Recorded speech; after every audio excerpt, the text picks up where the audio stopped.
Le pointeur dans Excel prend différentes formes selon la situation dans laquelle vous vous trouvez. Mais d'abord, qu'est-ce qu'un pointeur? C'est tout simplement la flèche que vous déplacez avec la souris. Elle est appelée aussi curseur, mais il s'agit d'un anglicisme. Comme dans tous les logiciels, Excel utilise plusieurs pointeurs qui correspondent à des fonctions ou actions précises. Ce pointeur est disponible sur les cellules de la feuille. Il vous permet de sélectionner une ou plusieurs cellules. C'est le pointeur de la recopie de cellules. Positionnez-le sur le coin inférieur droit d'une cellule, sur le carré, et le pointeur se change en une petite croix noire. Enfoncez le bouton gauche de la souris et glissez vers le bas, le haut à gauche ou à droite pour recopier le contenu de la cellule. Lorsque vous vous déplacez hors de la feuille de calcul, dans les menus ou les rubans, le curseur devient une flèche blanche. Vous pouvez sélectionner les options avec cette flèche. Quand vous déplacez le pointeur entre deux en-têtes de colonne, cliquez sur la fine ligne et glissez vers la droite ou la gauche pour modifier la largeur de la colonne de gauche.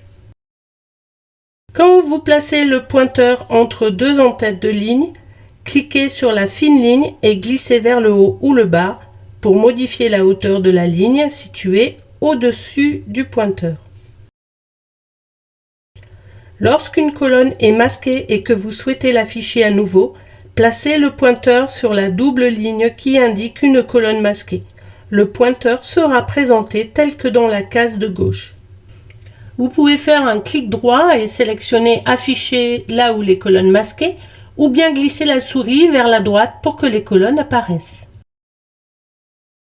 Lorsqu'une ligne est masquée et que vous souhaitez l'afficher à nouveau, placez le pointeur sur la double ligne qui indique une ligne masquée. Le pointeur sera représenté tel que dans la case.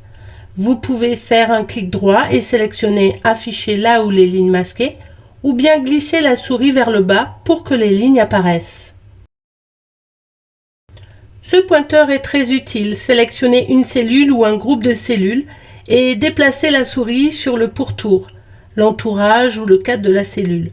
Ce pointeur permet de déplacer le contenu de la sélection dans une autre cellule de votre choix.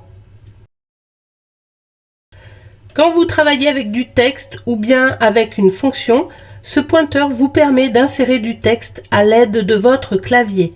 Il apparaît soit dans une cellule, soit dans la barre de fonction pour en modifier le contenu dès que vous avez cette possibilité.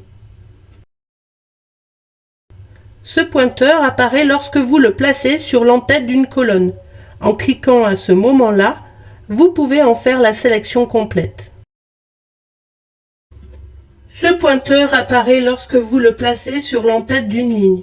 En cliquant à ce moment-là, vous pouvez en faire la sélection complète. Ce pointeur sert à modifier la hauteur de la barre de formule. Vous pouvez ainsi voir plus de contenu. Ce pointeur sert à modifier la largeur de la zone de nom, là où vous pouvez voir les références d'une cellule. Vous pouvez ainsi voir plus de contenu pratique avec certaines fonctions avancées.